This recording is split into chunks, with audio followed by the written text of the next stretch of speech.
Today I'm doing a deck list for Korvold Fae-Cursed King. He is 2 generic, black, red, green.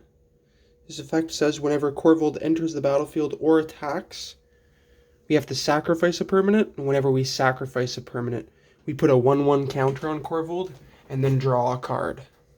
So he's a very good engine for drawing out our deck, just using him as a Voltron commander even. I am playing the deck as more of a storm deck.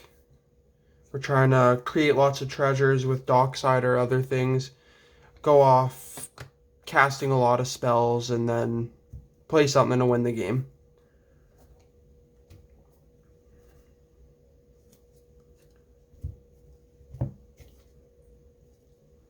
So we play, only 2 tokens I know of that we play in this deck are the treasures and copies. And dice are a big thing with this deck. Dice will always be needed to keep track of treasures and counters and stuff. So we're going to start off here with our creatures. So first we have Arbiter Elf. We just tap him, untap target forest. And then we have Birds of Paradise. Taps for 1 mana of any color. Elvish Mystic taps for green. Boreal Druid taps for 1 generic. Elves of Deep Shadow taps for a black and we lose life. Llanowar Elves taps for a green. Fyndhorn Elves taps for a green. Dockside Extortionist, best card in this deck. It makes treasures which we sacrifice, giving us a draw and a counter. Most of our game plan is revolved around Dockside. Bloom Tender, it taps, we add 1 mana for each color among permanents we control. So if we have Korvold, we add green, red, black. Deathy Voidwalker, we can tap him. So when he's on the field, any card sent to our opponent's graveyard will be exiled. We could tap him and sack him, which will give us a draw and a counter. And then we can cast one of the cards that was exiled with him for free without paying its mana cost. Witherbloom Apprentice. So whenever we cast or copy an instant or sorcery, each opponent loses a life and we gain a life. It's one of our cards that we could use for storming off. We cast so many instants and sorceries in this deck that this could end up winning us a game. Sakura Tribe Elder, we sacrifice it, triggering Korvold, and then we search a land. Op Agent, if one of our opponents is trying to search their library, we could flash an Op Agent, we could steal a tutor from them, we could even steal a Dockside or a way to get into our Dockside. Simian Spirit Guide, discarded at a red mana, just a little ramp. Professional Facebreaker, so whenever a creature I control whenever 1 or more creatures I control deal damage to an opponent, we make a treasure token, which we could then sack, triggering Korvold. And whenever we sacrifice a treasure token, we will exile the top card of our library, and we may play that card. We must pay its mana cost, but it still gives us more cards to play while we're going off in Storm. Dualcaster Mage, we flash it in, and when it enters, we copy target instant or sorcery. We could use it as a counter spell. We can use it as a combo piece. We're going to throw this off to the side. It is one of our combo pieces. Eternal Witness. So Eternal Witness returns a card from graveyard to our hand. We could sack our Dockside, return it to our hand, recast it, make more treasures. Raminap Excavator. Playing lands from graveyard. We play lots of fetch lands in this deck, lots of lands that sack themselves, which will trigger Korvold again. Imperial Recruiter to search Dockside. Stormkiln, whenever we cast an instant or sorcery, we make a treasure token, which we could sack, triggering Korvold more. So those are our creatures. Instants, we have Culling the Weak, sacrifice a creature, add 4 black. Vampiric Tutor, we search our library for any card, put it on the top, pay 2 life. Lightning Bolt deals 3 damage. We could use this to destroy our opponent's creatures. We could even use this to get our Dockside into graveyard. Sacrifice any of our creatures. We add mana equal to its mana cost, so we could pay 1 black, sack Dockside to get him into grave, making 2 black. Rain of Filth. Each land I control has sacrifice, add black, so we could sacrifice all of our lands, triggering Korvold, drawing a bunch of cards, making 1 black mana for each land we sack. Red Elemental. It's a counter target blue spell. Destroy target blue permanents, protection, counters. Dark Ritual, add 3 black. Crop Rotation, we sacrifice a land, search a land, so we could pay 1, sacking a land, getting a land untapped, getting our mana back, getting a draw and a counter. Nature's Claim, we pay 1, destroy target artifact or enchantment, its controller gains 4 life. Noxious Revival, pay 2 life. We could put a card back on top of our library, so we could put Dockside back on our library, then crack a treasure or sack something, draw him, cast him again. Worldly Tutor, searching Dockside to top. Pyroblast, same thing as Red Elemental. We counter target blue spell or destroy target blue permanent. Reclaim, we could return Dockside, draw him, cast him. Abrupt Decay, it cannot be countered. We destroy target non-land permanent with converted mana cost 3 or less. Heroic Intervention, I don't own Deflecting Swat, and I kind of put it in just as a way to protect korvold. So permanents we control will gain hexproof and indestructible. Assassin's Trophy, destroy target permanent and opponent controls. Deadly Dispute, we sacrifice a permanent in addition to casting the spell, which will trigger korvold drawing us a card. Then the spell will resolve.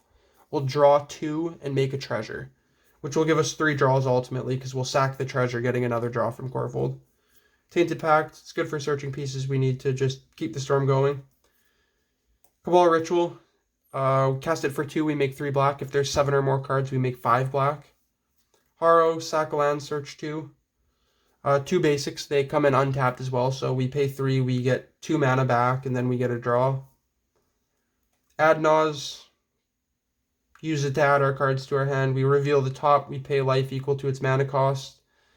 We add that to our hand. We can keep doing that as many times as we want. Inferno Plunge, we sack a creature, and then that creature will...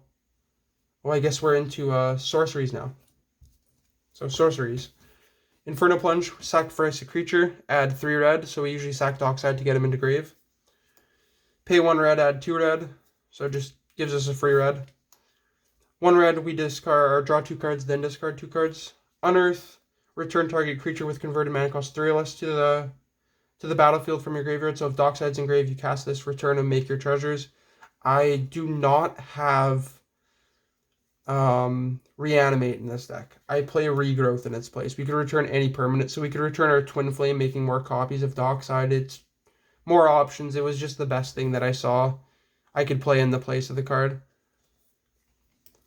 So Demonic Tutor, search anything. Light from the Loam, if we have Grave Recursion in hand, we can use Light from the Loam, replacing our draw triggers to mill 3. Cast it again, then mill 3, keep milling out till we hit Dockside, recur him. Can pay 2 with Death Side. We don't really care for the life side, but the Death Side we pay life equal to creature's converted mana cost. So we'd pay 2 life returning Dockside to the field. Torment, once we have enough mana, we could just dump it into Torment and win the game. 3 visits in Nature's Lure. We search a forest to our battlefield. It comes in untapped, so we get our mana back from it. Or we get one of the 2 we spend anyways. Twin Flame is an infinite combo piece with Dual Caster Mage. It can also be used, when we cast it, we choose any number of target creatures. For each creature beyond the first target, we must pay 2 generic and a red, more than just the 1 generic and a red. So if we were to cast this and target this and Dockside, we would pay 5. But if just Dockside, we would just pay the 1 in the red. If just doing the dual caster, just the 1 in the red. Eldritch, we sack a creature. Search a creature with converted mana cost 2+. So if we sack a 1-drop, we could search a 3 or less. If we sack a 2, we could search a 4 or less. Usually going for Dockside. Grim Tutor, again, Dockside. This is a very, very, very, very heavy Dockside deck. You'll hear me say Dockside a lot of times while I'm doing list and playtest. Jessica's Will, which is as well one of our combo pieces. It's not an infinite combo, but we usually have a big enough graveyard to support Jessica's Will under World Breach. Scape Shift, we could sack any number of lands, search that many lands. So if we sack all of our lands, let's say it's 5, we get 5 counters, draw 5 cards. Blasphemous Act, there's a lot of times korvold just becomes bigger than a 13/13, and even if we don't win through Storming Off, we can Blasphemous Act, crippling everyone a lot. And that's sorceries. So we are now into enchantments. We have Wild Growth, just some good 1-drop ramp. Exploration, we tend to draw so many cards through Storming Off, we almost always have 2 lands to play, at least when things are going well. Carpet of Flowers, during our main phase, we pick an opponent, we add X mana of any color equal to the number of lands they control. Some really good ramp, if not one of the better ramp cards in the deck. I guess Dockside being the best, but Carpet of Flowers is one of our better turn 1 plays. Underworld Breach, we can exile 3 cards from our graveyard, cast a card from our graveyard. So that goes almost infinite with Jessica's Will. It can also let us just keep casting our Dockside from our grave. So we then have Sylvan Library. Beginning of our upkeep, we draw an extra 2 cards. We may put them into our hand and keep them for 4 life for each card that we keep other than the one we'd normally draw. Animate Dead can recur Dockside from graveyard, and that's enchantments. So we have Lotus Petal as our first artifact, sack it, triggering korvold, add a mana, Soul Ring, Felwar Stone, Arcane Signet, Ashnod's Altar, which is kind of a combo piece in a way, Crucible, and then I guess technically Dockside would be a combo piece with the Ashnods and Underworld. Now we're going to go into lands. So we have Command Tower, Exotic Orchard, Llanowar Waste, Lugtree Suite, Blood Crypts, Undergrowth Stadium, Spire Garden, Rootbound Crag, Stomping Grounds, Overgrown Tomb, Wooded Foothills, Scalding Tarn, Fabled Passage, Arid Mesa, Misty Rainforest, Evolving Wilds, Terramorphic Expanse, which I do want to trade these out for some actual, like, real fetch lands. Fetch lands are a big thing because you sacrifice them, which will give you a trigger and you just get your mana. Then with, like, Crucible or Raminap, you can keep playing them, continuing to get triggers and draws. There is also Strip Mine and Wasteland, which you can keep recurring, blowing up your opponent's lands, also getting draws every time you do it in encounters. So Kenzin, Crucible of Defiance. It's a legendary land. You can also pay 3 generic and a red. It costs 1 generic less to activate for each legendary creature you control. You discard it and make 2/1/1 colorless spirit creature tokens, which is pretty good in the deck. Sometimes Dockside isn't just, it's not an option. It gets exiled or something, and you need other things to stack. So I decided to add it. It's better than a basic mountain. We then have 2 forests, a snow forest, a normal mountain, and a snow mountain, 2 swamps, a snow swamp, and a reliquary tower. You do not have to play the snows. I just like playing at least 1 snow. It looks better. So yeah, that's the Dockside deck. I'm going to get into a playtest now. I'm definitely going to shuffle this deck well. And while I playtest, I am going to be doing it in a way, I guess I might as well show the combos quick first. But when I playtest, I'm going to be playing in a way that I'm assuming it's best case scenario. People are encountering me or stuff. I want to showcase what the deck's doing more than anything. I will also take the time to get a good hand. I don't want to keep a bad hand and end up wasting a bunch of time. So with Underworld Breach, you can cast Jessica's Will. You'll exile your top 3 cards, which you can cast. You must pay their mana cost. This will go to grave. And then you can exile 3 from your grave, casting it again, exiling another 3, making more mana, which just makes you a bunch of red mana, which you can dump into Torment. You end up exiling 3, which if you don't already have your things to win, you usually end up hitting them. If you have Ashnod's, Underworld Breach, and Dockside, so you can cast Dockside, you'll make your treasures, you then sack them to Underworld, or Ashnod's Altar, which will make you 2 colorless mana, putting him in grave. Then you exile 3, casting him again, making a bunch of treasures, then you sack him, making 2 colorless, and you just keep casting and sacking and casting and sacking him as many times as you can. With that mana, you can put that mana into Torment or just winning the game in another way. With that much mana in this deck, it's not that hard to win.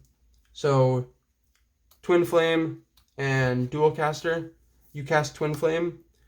You would have to have a creature on the field that isn't Dual Caster for this to work. So let's just say you only had Korvold. You would cast this targeting the Korvold, and before it resolves, you want to flash this in, copying it. So this will resolve last, I guess. The copy will resolve first. You're going to copy it again and again, and you're just going to keep bouncing them off of each other, which will make infinite Dual Caster Mages with haste. And then you could just swing infinite Dual Caster Mages in with haste and win the game there. So those 2 go together. Those 2 go together. These 3 go together. And yeah, it's a very good deck because you don't even need combo to really win. You could win with the Witherbloom Apprentice or with the Torment. I don't see a lot of people playing the Torment. I've seen a few people play Ballista, which is probably a smarter idea. I just like Torment of Hellfire. It's a card I really enjoy. Ballista being a non-creature spell, it kind of gets the job done the same way. Also, it's a lot harder to counter than a Torment of Hellfire, which I have not had it happen yet, but I am waiting for that time someone lets me storm off and then just counters my Torment. I guess it probably won't happen considering there's a lot of other ways we can win the game, and it would be kind of stupid to let that happen. But yeah, I think even if it get countered, we would just continue playing through it and win with one of the other cards. Maybe even recur it and just play it again with a bunch of mana.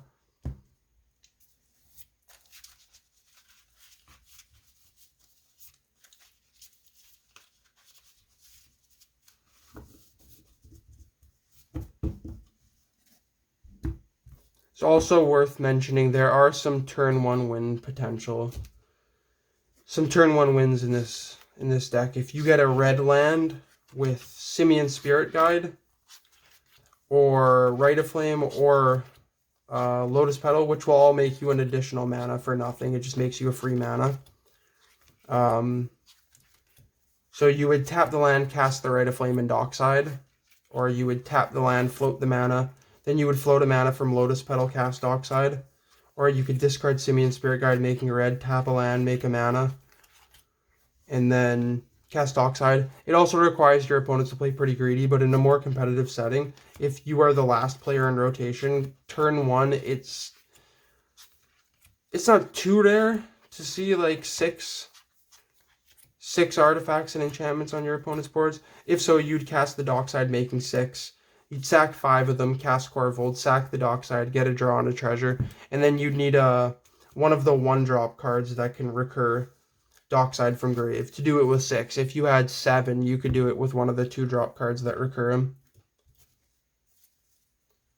One of the big reasons I want to get Reanimate, because I do not have, I think I have the one and only the 1/1-drop to recur Dockside from the graveyard to battlefield. And all the other things would be 2, except for the ones that recur them to top a deck. But I'd easily replace those for something that recurs them to battlefield.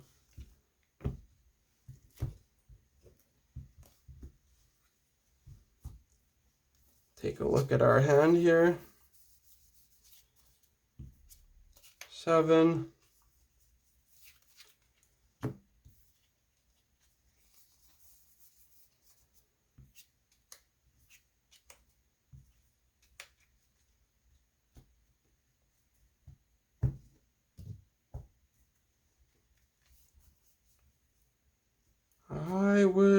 I would keep this hand here. Mainly the Dockside being the reason. Dockside opening hand is extremely powerful. So we'll draw for turn. We're going to play a Fabled Passage.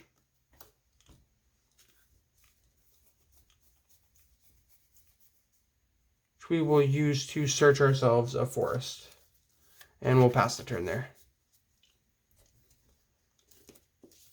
Which will set us up for a turn 2 Dockside cast. We're going to assume that this Dockside's giving us a decent amount of treasures.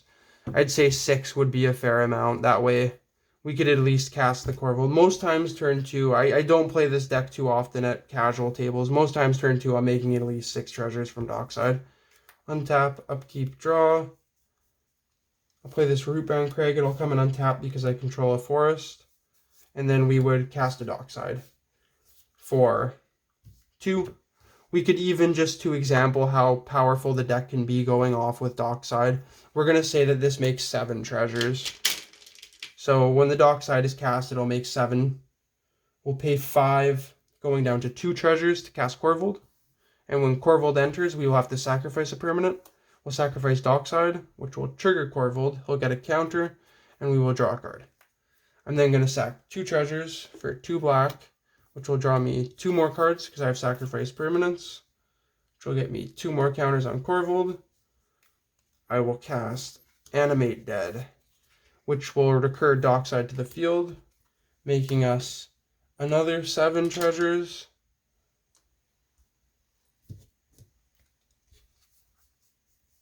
And then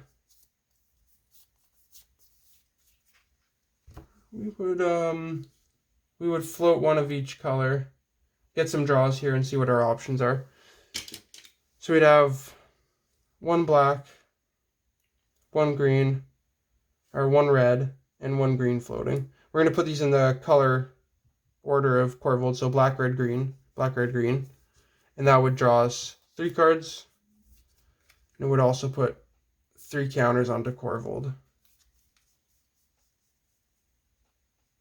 So we hit Underworld Breach. We need a way to get korvold or dockside to graveyard right now.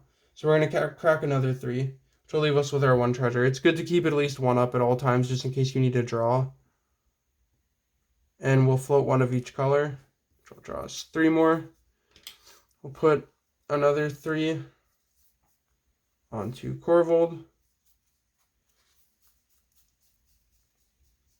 And we still have not found that way to sack dockside.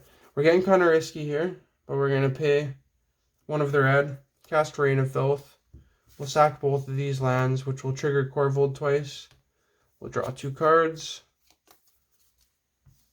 And then we'll make 2 black mana.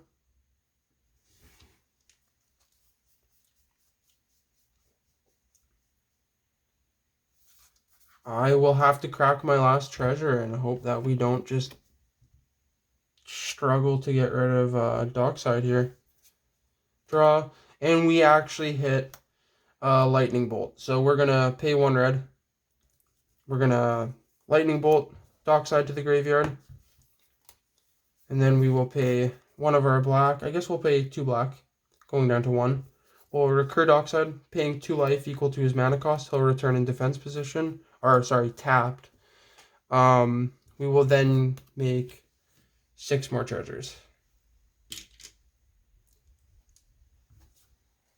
That was looking a little risky there. If we didn't draw that lightning bolt, it would have been past turn. So we will end up cracking. We'll crack all but 1. We need to find some cards here. So we're going to go up 2 red, 2 black, and then I guess we'll go up 2 green, which will draw us 6 cards. 6.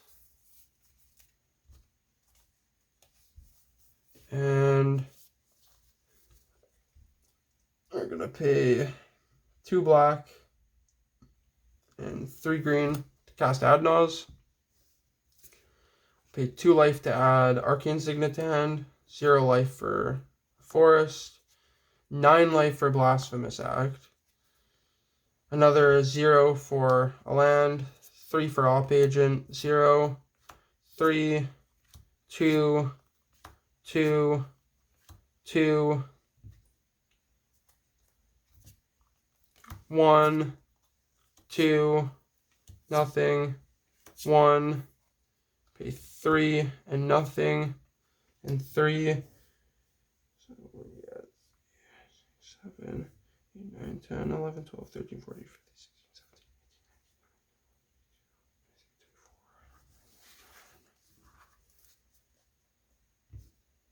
So that's 33 life right there. We would have paid 33 life to add all of that to hand. We're going to stop adding to hand. We don't want to. Could go a bit lower, but I don't want to. I'm going to pay 2 off of the red. I will Twin Flame. I'm going to make a copy of Dockside,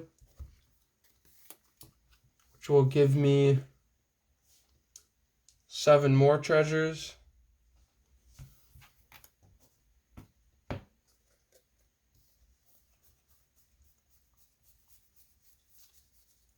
And then I will pay, I'll crack a treasure. I'll make a black, which will give me a counter. I'll draw a card. I will use the other black and the red to cast Grim Tutor. We'll pay 3 life. We'll go search our library for a card.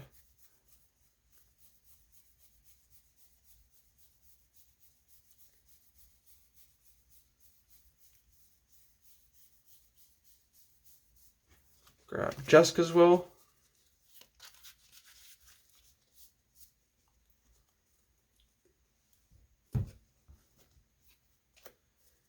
And then I will crack a treasure for a red, drawing me a card. And then I'll use this too, and I will cast, I guess I'll do that. I will cast Underworld Breach. I'll have 1 floating. I'm going to discard Simeon Spirit card to make a red just to get some more cards engraved. So I'll have 2 floating. I'll crack a treasure, making 3 floating, which will draw me a card. I'll put a counter on korvold. And then I will cast Jessica's Will, which we'll say at the time is making me 6 red mana. And I'm going to pay 3 of that, exiling. I don't want to exile that. We'll exile 3. We'll cast Jessica's Will again. Or I guess on the first cast too, we have our exile top 3. And then we will cast it again. So we'll go down to 3, but then we'll make 6, which will put us back up to 9. So we're going to profit 3 mana every time we cast Jessica's Will. That we wanted to keep engraved. We don't want to exile Twin Flame because it is one of our combo pieces. And I will exile 3 to cast it again. I put those there. I will exile another 3 here to the spells that I can play. I will go up another 3. I will do it again, which will exile me another 3. I will then go up another 3 mana. And then I'll take a look at what we got here. We're going to sack a treasure, which will draw us a card, put a counter. I will cast Cabal Ritual, which will sacrifice Dockside. I'll make 4 black. I'm just going to keep that on the field to show that there's 4 black.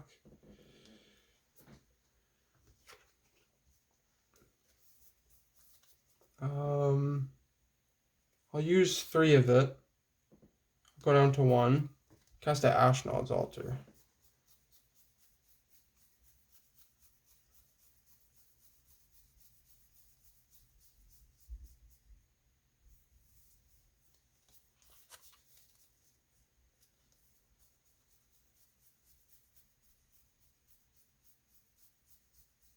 I didn't even realize I have dual caster mage in hand.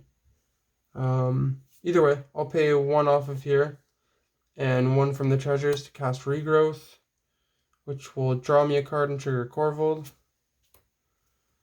I will return Dockside to hand. And then I will cast Dockside for 2 of the red, which will make me another 6 treasures. Or I guess 7 treasures. Sorry, this is getting very, very long now. This is how this deck works most of the time. You end up storming off and just going crazy for a bit with Dockside.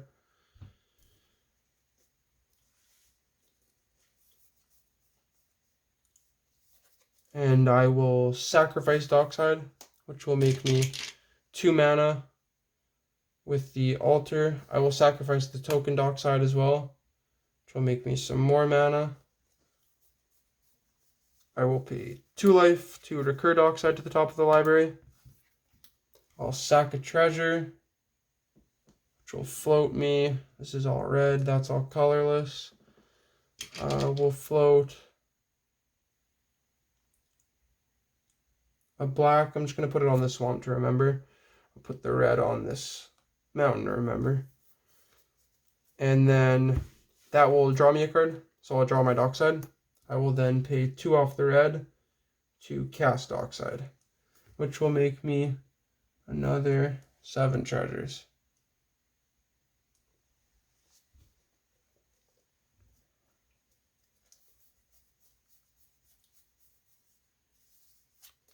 And then I will sack him again.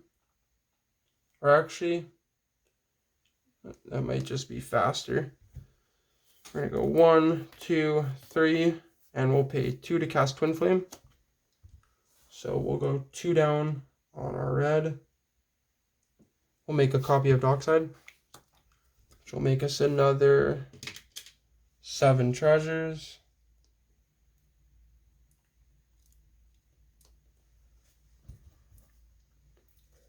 And then we will sack both of the Docksides,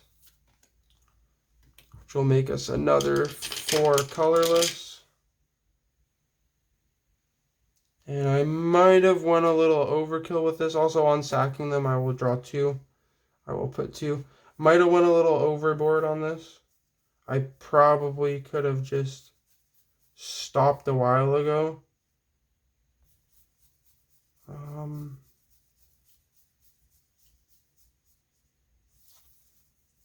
So yeah, we just we put the mana into Torment. Korvold is also a must trigger, so we must draw a card, which is kind of, I guess before doing this, we'd probably end up using our 1 black floating here. Cast Sacrifice, destroying Korvold, which would, this is just to be safe. I think I probably have enough cards left in my deck that I am safe and I don't have to do this, but just thinking of worst case. We would sack Korvold, because whenever we do sack a treasure, we are forced into drawing a card. So once Korvold's gone, this will trigger. We're going to make mana equal to the sacked creature's mana cost, which is 5 in black. And then we'll put 5, another 8, another 9, 18, and another 5 into Torment of Hailfire. We would keep like 6 of these around just in case someone countered the Torment and we didn't need to get back into it. But they probably would have used any counter spells they had way before they would have countered Torment. So yeah, with that much mana into Torment, that would be game. I didn't notice it, but I kind of went a little too hard into making mana. I could have just ended the game with Dual Caster and Twin Flame. I didn't notice I drew Dual Caster, but we could have easily just Dual Caster Twin Flamed. And Jessica's Will, Underworld Breach made us a lot of red mana. You could also just make your mana with this and not sack Korvold. I guess that would probably be the smarter thing to do. You just keep casting Jessica's Will, keep making that red mana, and then dump all that red mana into the X for Torment, which is probably smarter than the treasures. Also, stacking it up with Ashnods is always a way to get rid of Dockside. Not only is it a way to get rid of Dockside, it's also a way to make you mana to dump into Torment if you end up winning that way. So, getting Ashnods down is very, very good. If you're sacking it with Ashnods, you're always going to be profiting mana. The other sack outlets, I think, like a Sacrifice, Inferno Plunge, and a couple of the other ones do get us mana, but Ashnods, it's a good way to make colorless mana to dump into Torment. So yeah, that's the Korvold deck. That's not always the situation turn 2. There's going to be a lot of times turn 2 where you do see Dockside, and there aren't 7 treasures on the board, and you can't go into winning on turn 2. I was very lucky to just be able to say through playtesting that there were 7 treasures. There is also a lot of times in competitive, when you're turn 2, especially if you're going last in a rotation, there will be 7 artifacts or enchantments on the board. It's kind of a 50-50 thing. It depends the play groups you're playing with. The more competitive you play, the more chance you do have of seeing more treasures. But yeah, you essentially just, best way to get into it is cast Dockside, sack them to Korvold. Well, you cast Dockside, you make the treasures, cast Korvold, he triggers, you sack Dockside, then recur him, making more treasures. Once you have like 5 or 6 treasures with Korvold on the field already, you should be pretty good to go from there. There won't be too many problems from there. I guess I say that and almost bricked myself. If I didn't draw that lightning bolt, when I drew that lightning bolt, we would have been in a pretty rocky situation. I do not think I would have been able to, well, it's not I don't think I would have been able to win. I definitely would not have been able to win. So yeah, that's the Korvold deck. I will be doing most of my deck builds on Moxfield from now on. I'm in a situation where It's a lot better for me to do them on Moxfield. Doing them in with actual cards means I have to take apart my decks all the time, and I have to set up my decks all the time, and I have to do work on them. Right now I am playing korvold, and whenever I do have a deck that I am playing that I haven't made a video on, I will make a video on that deck. I do have 2 that I'm planning on doing videos on. In the future will be Grand Arbiter and Joda. So, Grand Arbiter is a stacked commander. White spells I cast cost 1 less. Blue spells I cast cost 1 less. Spells my opponents cast cost 1 more. And then Joda is a 5-color commander. Legendary creatures I control get +X/+X, where X is the number of legendaries. So if I have 5 legendary creatures, all legendary creatures get +5/+5. Also, whenever I cast a legendary creature, I cascade for a legendary creature. If you don't know what Cascade is, I will get into that when I do make the Joda video. Yeah, thank you guys for watching. If you want to leave suggestions for upgrades and stuff in the comment section, I'm always open to hearing suggestions. Yeah, thank you for watching.